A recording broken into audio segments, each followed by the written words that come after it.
الحمد لله وكفى وسلام على عباده الذين اصطفى أما بعد فأعوذ بالله من الشيطان الرجيم بسم الله الرحمن الرحيم ولو أنهم إذ ظلموا أنفسهم جاءوك فاستغفروا الله واستغفر لهم الرسول لوجدوا الله توابا رحيما. انتهائی محترم اوریدونکو کتونکو ستاسو په علم کې را چې نن زمونږ او د وحدان صاحب د په منځ کې مناظره په مسله د استشفاء عند قبر النبي صلی الله علیه وسلم سره ده. من مخکې صدرانو صاحبانو تاسو ته شرایط موضوع پوره تفصیلات واوروله. ستاسو مخې ته راوستل زه به اول نمبر کې دعوه او دعوی ته اول نمبر کې ما خپل دعوه دیو ته ورم کړله. همدغه ما سره په بل کاغذ لیکلی زه به څو وضاحتونه د خپل طرف نه وکړم او وحدان صاحب ته به درخواست وکړم چې زما خبرې به غور سره واوري چې ځکه د کومو خبرو زه وضاحت وکړم چې وروسته به د هغې په موږ باندې الزام ونه لګېږي. بسم الله الرحمن الرحیم. دعوه د اهلسنت والجماعت علماء دیوبند د رسول الله صلی الله علیه وسلم قبر ته د حاضرۍ په وخت کې د شفاعت درخواست کول جایز بلکې مستحسن او مستحب دي. سړی چې د رسول الله صلی الله علیه وسلم روضې مبارکې ته ورشي، حج ته لاړ شي، عمرې ته لاړ شي، بیا مدینې منورې ته الله انسان ته توفیق ورکړي ورشي د رسول الله صلی الله علیه وسلم روضې مبارکې ته چې ورشي هلته سلام عرض کړي. څنګه چې فقهای کرامو محدثینو دې ټولو سلام درخواست لیکلی دي، هلته سلام عرض کول لیکلی دي، دې سره د شفاعت درخواست عرض کول هم لیکلی دي. نو دغه ما ولیکل چې د شفاعت درخواست کول جایز بلکې مستحسن او مستحب دي. فقهای امت دا خبره مونږ د ځان نه کوو، فقهای امت ذمہ دار خلک چې کوم دي مونږ به ان شاء الله ورځ په دې کې د معتزلو غونته کې د خوارجو غونته کې خپل استدلالات نه کوو. کوم چې فقهاو لیکلي، کوم چې محدثینو لیکلي، کوم چې مفسرینو لیکلي دي هغه به وایو ان شاء الله. فقهای امت محدثینو او اکابرین دیوبند په آداب زیارت کې په واضح الفاظ سره مسله لیکلي ده. دویم نمبر مولوی صاحب وضاحت نمبر 1 د قبر خواته د حاضرۍ په دوران کې د شفاعت درخواست کول یعنی د استشفاء د قبر نو کوم چې مونږ ویلا دا مونږ مستحب مستحسن ګڼو، فرض واجب یا سنت نه ګڼو، ضروري نه ګڼو. دویم وضاحت نبی علیہ السلام ته د لری نه غیبانه چغې وهل اوازونه کول برابر خبره ده که قبل الوفات یعنی دنیوي ظاهري ژوند کې یا بعد الوفات یعنی برزخي ژوند کې په دې عقیده چې هغوی عادتا اوري دا مونږ شرک ګڼو. په دې باندې زمونږ هغه یوه مناظره هم شوې ده په ریکارډ باندې. نمبر 3 مونږ مشکل کشا او حاجت روا صرف یو الله ګڼو، لہذا د رسول الله صلی الله علیه وسلم قبر لورتلل او مرادونه او حاجتونه ته غوښتل چې ما دا زما مدد وکا یا ما وبخا یا دا قسمه سوالونه کول دا مونږ شرک ګڼو، لہذا چې بیا دغه قسمه دلایل پیش کولو ضرورت بني. وضاحت نمبر 4 رسول الله صلی الله علیه وسلم ته په دنیوي ظاهري ژوند کې هم څوک راغلي او د دعا او د شفاعت درخواست یې کړی، نبی علیه السلام د هغوی دپاره د الله نه دعا غوښتلې ده. څنګه چې په ګڼو حدیثو کې ردی ذکر راغله د قرآن مجید کې ذکر دی، حکم دی باقاعده او دا شرک نه دی. نو دغسې د هغوی قبر مبارک ته د حاضرۍ دوران کې د شفاعت او د مغفرت درخواست کول هم شرک نه دی. وضاحت نمبر 5 نبی علیہ السلام ته د دعا درخواست کول چې تاسو زما دپاره د الله نه وغواړئ دا جدا امر دی. رسول الله صلی الله علیه وسلم په ژوند کې څوک راغلي د الله پیغمبر ما دپاره د الله نه بخښنه وغواړه یا روزي مبارکې ته راځي د الله پیغمبر صلی الله علیه وسلم ما دپاره د الله نه وغواړه دا جدا خبره ده. دویم او د نبی علیه السلام نه غوښتل چې ته زما مغفرت وکړه یا پلان کې حاجت مې پوره کړه دا جدا امر دی. اول جایز دی او ثاني شرک دی، لہذا دواړه ګډوډول نه دي پکار. شپږم نمبر د استدلال لپاره زم چې کوم آیات وایم ان شاء الله ورځ زبر استدلال لپاره مسلم حضرات پیش کوم چې زمونږ استاد په منځ کې مسلمي دا به په تاسو باندې ملازم وي چې کوم یو آیات پیش کوئ د هغې د لاندې به یو مسلم مفسر ښایي چې د استدلال کړی دی، ځکه هغه به نه کوو چې دعوه یو څیز وي او دلیل پې بل سره راوړو. دویم نمبر ما دعوه چونکې ذکر لله زه به بیا خلاصه ویم چې د رسول الله صلی قبر مبارک روزي مبارک ته د حاضرۍ دوران کې څنګه چې سلام عرض کول دا مستحب دي، سلام عرض کول مسنون دي، دغسې د شفاعت درخواست کول دا ورسره مستحسن او مستحب دي، جایز ورته وایو مونږ او ټولو فقهاو لیکلي. زه به په هغې د ځان نه استدلال نه کوم. اول نمبر دا زما سره قرآن مجید دی، پاره نمبر 5 سورة النساء آیت نمبر 64 دی. اعوذ بالله من الشیطان الرجیم ولو انهم اذ ظلموا انفسهم او کله چې دیو په خپل ځانونو باندې ظلم کړو جاءو راغلی وی دیوتا تفستغفر الله بخنه غختلی وی د الله تعالی نم واستغفر لهم الرسول بخنه غختی وی دیو د پاره رسول ته راغلی وی ورته زمونږ د پاره د الله نه بخنه وغواړه لوجد الله تواب الرحیم نو خامخه به منتبه وی الله تعالی توبه قبلون کې رحم کوونکې مولوی صاحب دا زمونږ استاد سند د بنیاد دردارلوم دیوبند بانی حجت الاسلام حضرت مولانا محمد قاسم نانوتي رحم الله دی وی که څوک دا آیات د دنیا سره خاص کوي دا د قرآن د نص د صرف د دنیایي ظاهري ژوند سره خاص کوي روزي مبارکې خواته راتلل او درخواست کول د دین هغه مستثنا کوي وای دا د قرآن د نص نه انکار کوي وایو رسپه نمبر 5253 ولو انهم اذ ظلموا انفسهم جاؤک क्योंकि इसमें किसी की तखसीस नहीं आपके हमासर हो या बात की उम्मती हो د صحابو سره خاص نه لري صحابي برازي دعا درخواست وکي بلکې رستدي خلک هم روزي مبارک تراتله شي دعا درخواست کول شي اور تخصیص हो तो क्यों हो कि तखसीस भी वली आपका वजूद तरबियत तमाम उम्मत के लिए ऐसा एकसा रहमत है कि पिछली उम्मतियों का आपकी खदमत में आना और इस्तिग़फ़ार करना और कराना जब ही मुतसव्वर है कि आप कब्र में जिंदा हो और अगर अहले असर के साथ ही फजीलत महसूस थी तो आयत अन नबी औला बिल मुमिनीन मिन अनफुसिहिम कि दोनों जुमले जुदा जुदा आपके हद पर ऐसे तरह दलालत करते कि इंशाल्लाह कुरान के मानने वालों को तो गुंजाइश इनकार नहीं रहती मौलाना नानूती से हुज्जतुल इस्लाम फरमाई द कुरान द मनून को द पारा द इनकार हिस्सा अगर गुंजाइश निश्तरे دویم नंबर मौलवी से जब इस्तिलाल पेश कोमा मख की वो सिर्फ ये कायदा तासो मखी तरह वलमा دا تقریبا چې تمام علماء کرامو کړی دی او دا قاعده تمام اصولیونو لیکلې ده زه د علامه کوثري او د امام عابد سندري مولا په حواله سره دلته ذکر کوم د قران مجید آیات ولوستو دا غي د لاندې ټولو د لیکلې دي وترك المطلق على اطلاقه مما اتفق عليه اهل الحق والتقييد لا يكون الا بحجه مطلق په خپل اطلاق باندې جاری کولش په دې باندې اتفاق د اصولیین او تمام اهل حق او مطلق چې دی هغه مقید کول چیرې دا دنیا سره دنیوي ظاهري ژوند سره خاصو روسته برزخ سره نه دی وای دا دلیل غواړي قطعي ثبوت قطعي دلالت دلیل هم دغه غواړي څنګه چې مونږ پیش کړی دی لہذا دې خیال ساته یو ما ابي حیات پیش کړل استدلال پر دویم نمبر معرف القرآن د مفتی شفیع سے مفتی اعظم پاکستان د دې جیل نمبر دی مولوی صاحب 2 صفحہ نمبر د 517 ये आयत अगरचे खास वाक़े मुनाफिकीन के बारे में नाजिल हुई है लेकिन उसके अल्फाज से एक आम ज़ाबिता निकला है कि जो शख्स रसूलुल्लाह सल्लल्लाहु अलैहि वसल्लम की खिदमत में हाजिर हो जाए और आप इसके लिए दुआई मग़फ़िरत कर दे उसकी मग़फ़िरत ज़रूर हो जाएंगे और आन वसल्लम की खिदमत में हाजिरी जैसे आपकी दुनियावी हयात के ज़माने में हो सकते थे इस तरह आज बेरोज़ यकदस पर हाजिरी से हुक्म है वलदीन ज़ाबिता मालूम मशो नबी खिदमत हाजिर और दुआ द मग़फ़िरत दरख्वास्त हो कि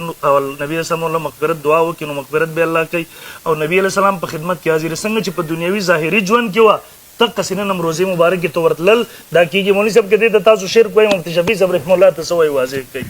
द्रम नंबर मौलवी साहब दा योबल देव बंदे पे शो एला सुनन जिल नंबर 10 सफ़ा नंबर 458 में दक्का पेश के वलो अन्नहुम इज़ ज़लमू अनफुसहुम ववजह अल-इस्तिदलाल व अन्नहु सल्लल्लाहु हय्युन फी क़ब्रिही बाद मौती कमा फिल हदीस अल-अंबिया इला आखिरी बेवी फसबत अन्न हुक्म al-आयत बाक़िन बाद वफात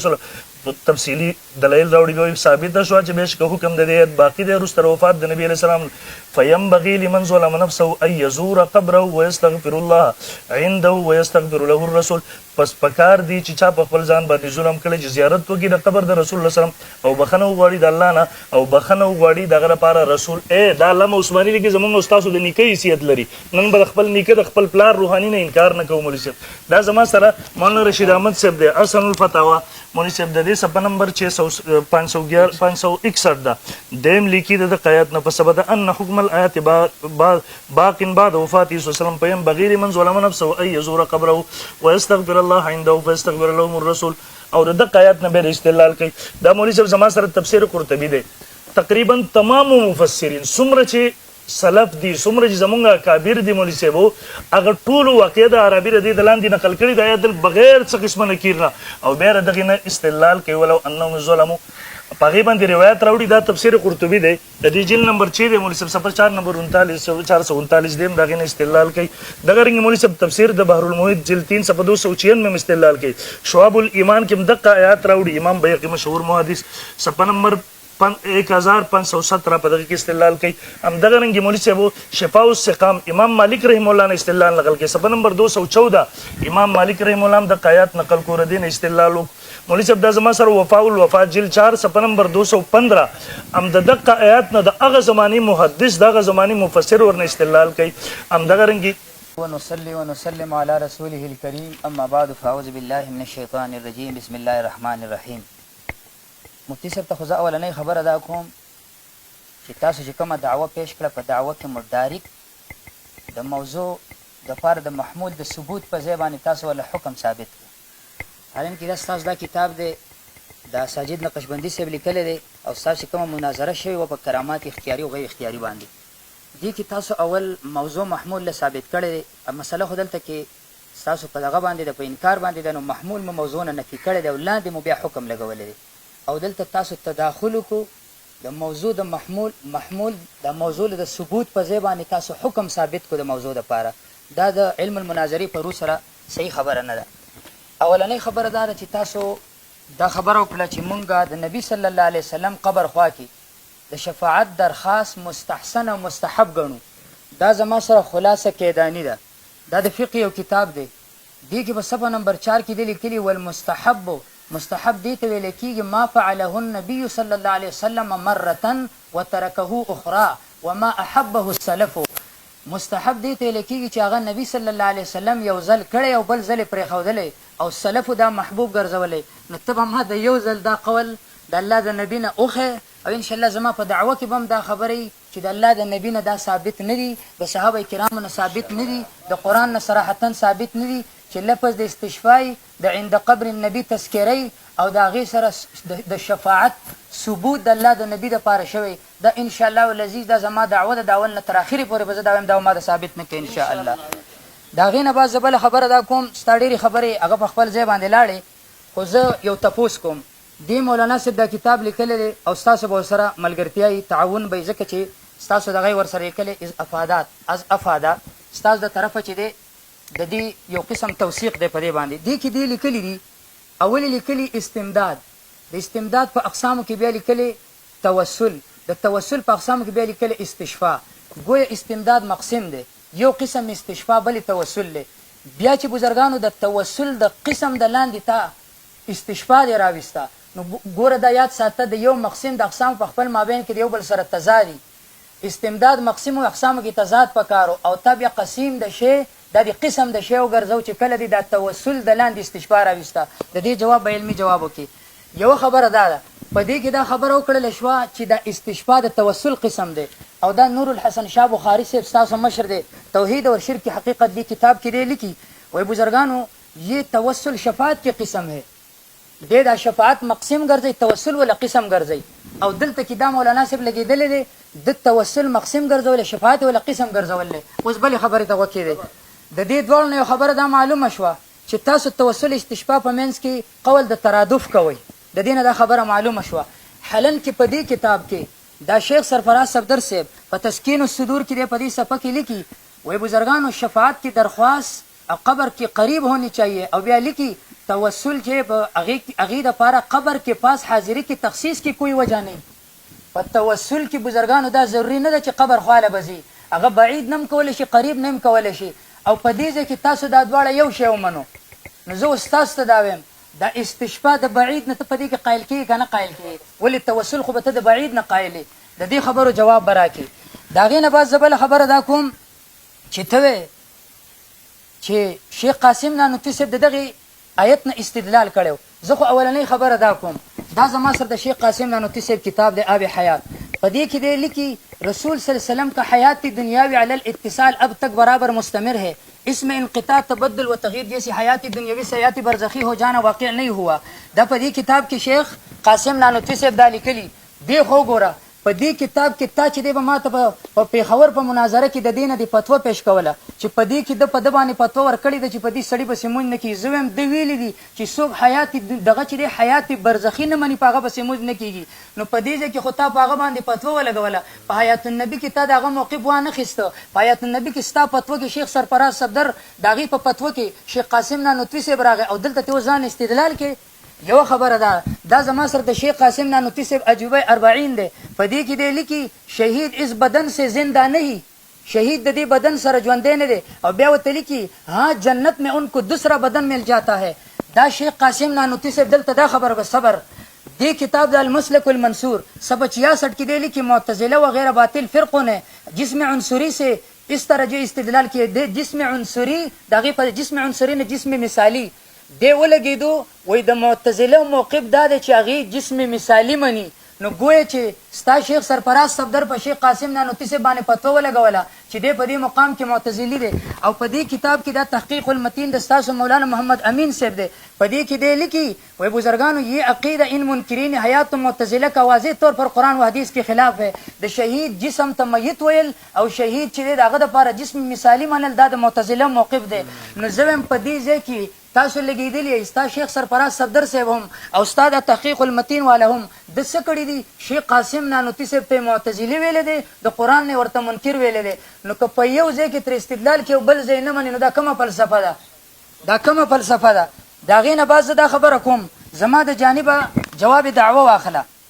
زه جواب دعوه کوم په قضیه حملیې کې د صالبې سره او بیا په تصریح د کیفیت النسبت کې زه مراد مطلقه اخلم مطلقه عامه اخلم په مقابله د څه کې د دایمي کې چې کله ستاسو ثبوت چې دی هغه په طریقې د دوام شي هم دنیا کې هم برزخ کې هم آخرت کې نو زه د دې په عوض کې په مقابله کې مطلقه عامه او یا وقتیه مطلقې سره دا خبره کوم زه ګوره زه نفي کوم فی البرزخ د استشفاء من النبي او د هر دفن شدنه که قریب او که بعید وي او بیا دا وایم په عربی کې الاستشفاع ليس بثابت في البرزخ من المدفون سواء عند القبر ام لا بیا زما د طرفه چې د موقف به دا راشي چې ذکر د استشفاع عند قبر النبي من النبي صلی الله علیه وسلم دا ثابت نه دی نه د قرآن نه نه د حدیث نه نه د صحابه کرامو د اقوال نه او نه د امام ابو حنیفه رحمه الله نه او دا د استدلال دپاره څلور مضبوط طرق دی د دې نه انشاءالله ما ته ثابت کا په هغه ټیم به مې در سره منلی او انشاءالله العزیز زما دا یقین او اعتماد دی چې دا به راته ثابت نه کړي دا به یاد ساتي اوس زما د جانبه حکم واوره یو حکم منطقي دی حکم منطقي څه ته ویلی کېږي اسناد امر الی امر آخر ایجابا او سلبا زه په دې ځای کې استشفاء چې دی دا د نبي نه فی البرزخ نفي کوم نو زه د حکم سلبي قایل یم بیا که چېرته حکم اصولي وی خطاب الله تعالی المتعلق بافعال المکلفین مکلفین بالاقتضاء والتخیر په دغه ځای کې داسې خطاب د الله د جانبه صراحتا نشته البته تضمنا اشارتا زه به ثابتوم انشاءالله او هر چې د فقهاو په عبارت سره د هغې کې زه داسې ویم باقوال الفقهاء والعلماء من السلف والماخوذ من العرب من العلماء العرب والديوبند هغه داسې چې الاستشفاء والسؤال من المدفون شرکون دا الفاظ چې دي دا به انشاءالله زه به د علماو نه ثابت کم د هغې نه بعد زه دا خبره کوم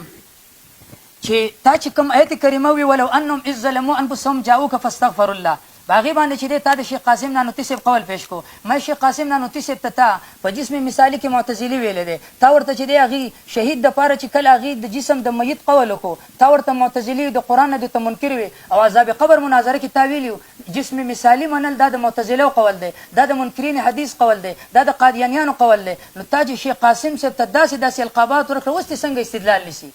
او پاتې شه مفتي شفیع رحمه الله هغه د دې آیت د لاندې لیکلي ثم یمیتکم ثم یحییکم د دې نه هغې مراد د دنیا ژوند او د قیامت ژوند اخیستی دی او په دغه ځای کې ستاسو قول دا دی چې څوک د دنیا ژوند دې نه مراد اخلي او دارنګې د آخرت ژوند مراد اخلي او د برزخ ژوند مراد نه اخلي دی د عذاب قبر نه منکر دی نو مفتي شفیع رحمه الله ستا په نسبت باندې د عذاب قبر نه منکر دی او دغه شان دا نور علما دې پیش کړل د هغې په عوض کې به درته زه نور حواله جات خیم خو زه دا ویم د قرآن حدیث د صحابه او د امام ابو حنیفه رحمه الله نه دا مسله نه ده ثابته او انشاءالله زه به ثابت کم چې علماو دې ته شرک ویلی دی ولو انهم اذ ظلموا دا آیت چې دی وي دې آیت باره کې زما خبره واخله ولو انهم اذ ظلموا ته دا آیت عام دی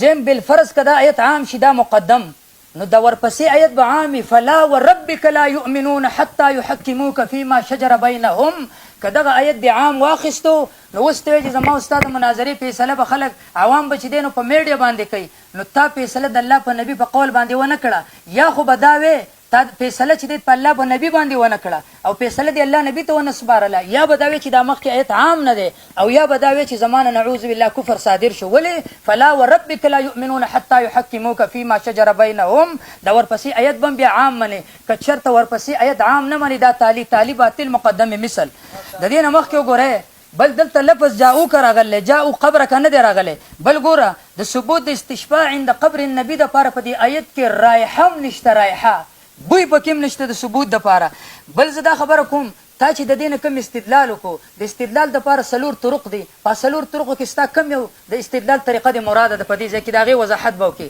بله خبره زما دا ده که چېرته دا آیت عام شي، دا مقدم شو، د سورې حجرات هغه آیتونه به هم عام شي چې ان الذین ینادونک من وراء الحجرات اکثرهم لا یعقلون. کم خلک چې ای نبي ګوره د نبي صلی الله علیه وسلم قبر مبارک د بیبي عایشې هغه کمره ده. الحمد لله وکفا وسلام علی عباده الذین اصطفى اما بعد. د وحدان صاحب عادت دا وي هره مناظره کې د خپل موضوع نه په هره مناظره کې تېښته کوي، نه خو د دعوې پته لګي نه د دلیل پته لګي. د ده زموږ سره مناظره شوې وه په یاد روح باندې، هلته نسمت المؤمن په هغې کې لګیا و، حیات النبي باندې نسمت المؤمن کې لګیا و، حیات النبي ته نه راتلو. نن چې استشفا ته رالو د حیات النبي ته منډې وایي، عذاب قبر ته منډې وایي.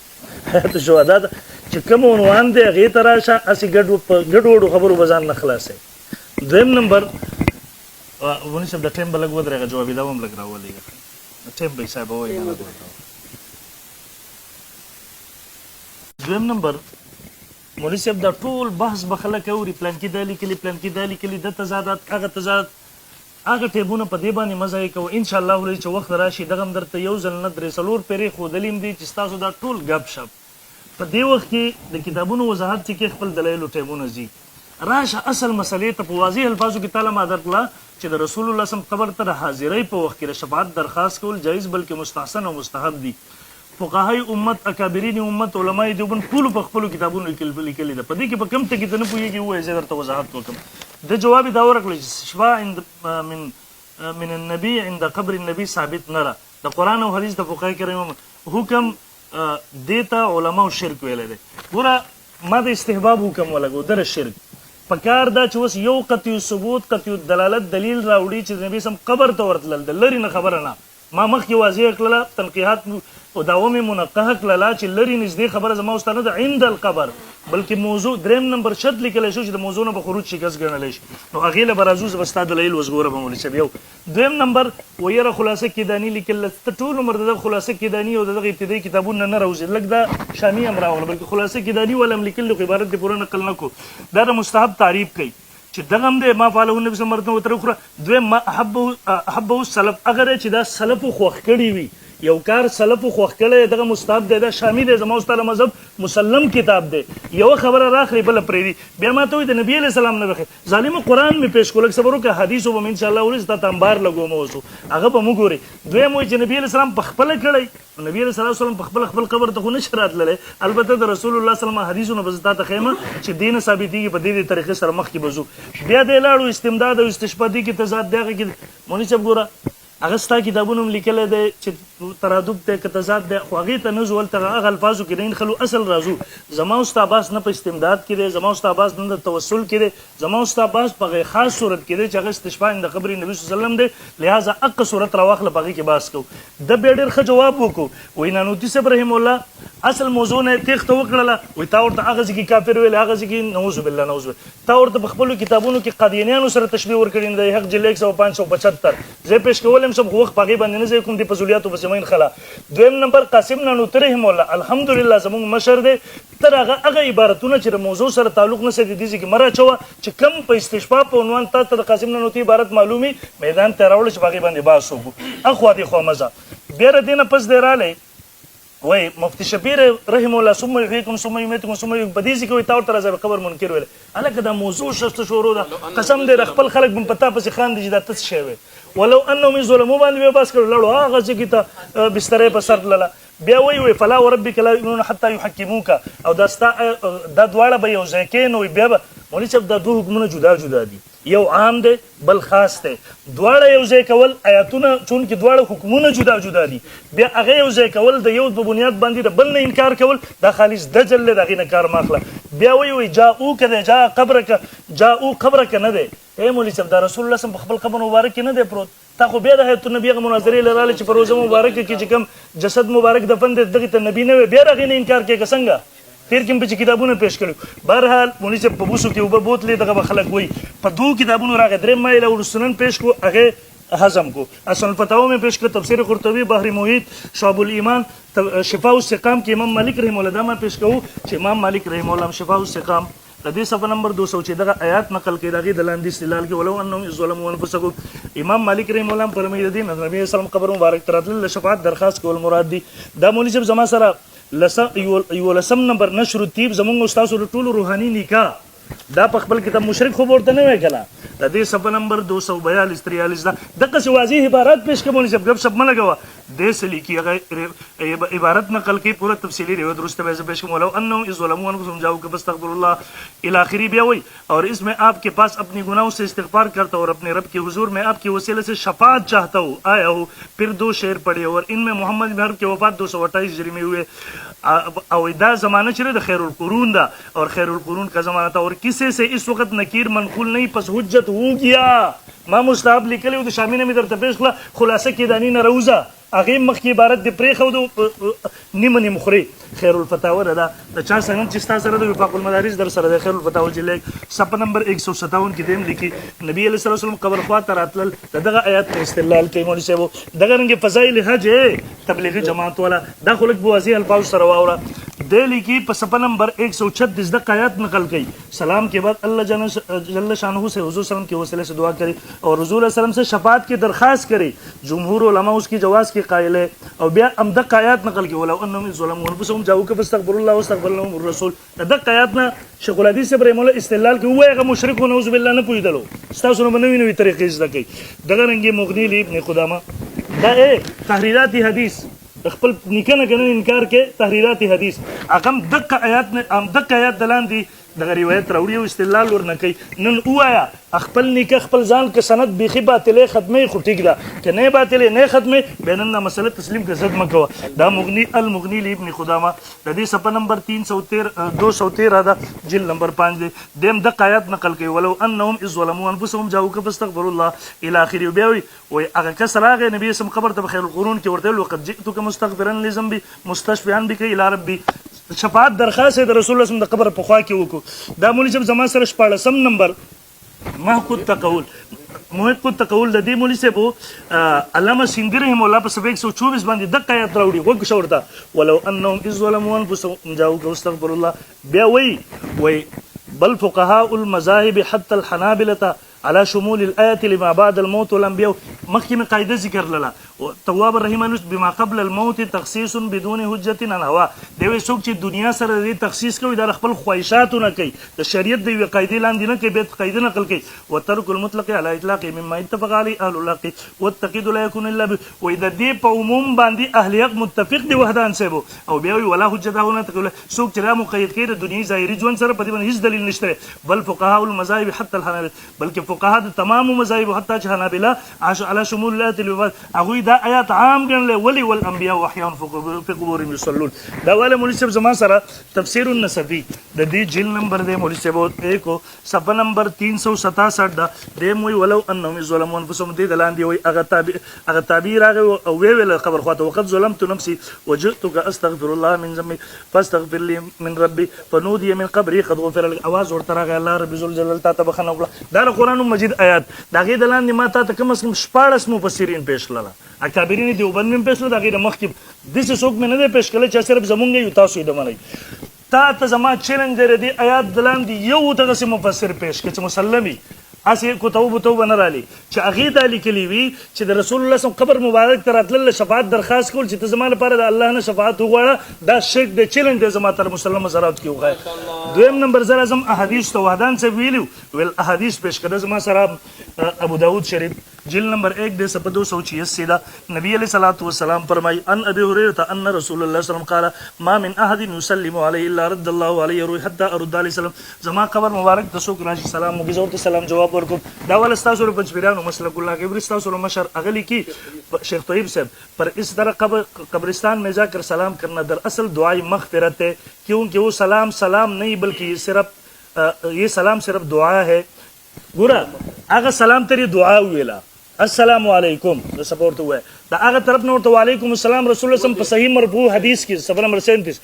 ټیم ودرو چې دی خبرې کې ښا دا هغه طرف نو ته جواب هم ملاو شو ګوره د دعا درخواست هم وشو د دعا جواب هم ملاو شو دا د قبر د مرفوع حدیث نه او دا زما سر نشر تیب سفر نمبر 200 د پرې دا تلخ هغه نشر تیب سفر نمبر 200 کې علامه عثماني صاحب رحم الله مولانا شفالی تنویر رحم الله دغه نقل کوي سفر نمبر 200 دی کې لګراوړو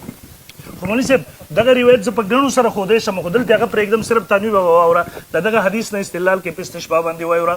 دی وی تلخیص مجموعی روایت سے علاوہ فضیلت حیات و اکرام ملائکہ کے برزخ میں آپ صلی اللہ علیہ وسلم کی مشاغل ثابت ہوتی ہے اعمال امت کا ملاحظہ فرمانا نماز پڑھنا غذا مناسب اس عالم کے نوش فرمانا سلام کا سننا نزدیک سے خود اور دور سے بذریعہ ملائکہ سلام کا جواب دینا یہ تو دائماً ثابت ہے اور بیا وہی اشعار نقل کی میں قسم کہتا ہوں کہ آپ کے پاس مزار شریف پر کوئی شکست حال دعا کے لیے عرض کرنے کو نہیں پہنچتا مگر اس کی شکستگی کی اصلاح ہو گئی اس طرح سے کہ حیات برزخیہ کی سب آپ نے سن کر دعا فرمائی اور کامیاب ہو گیا نبی صلی اللہ علیہ وسلم دعا وکلا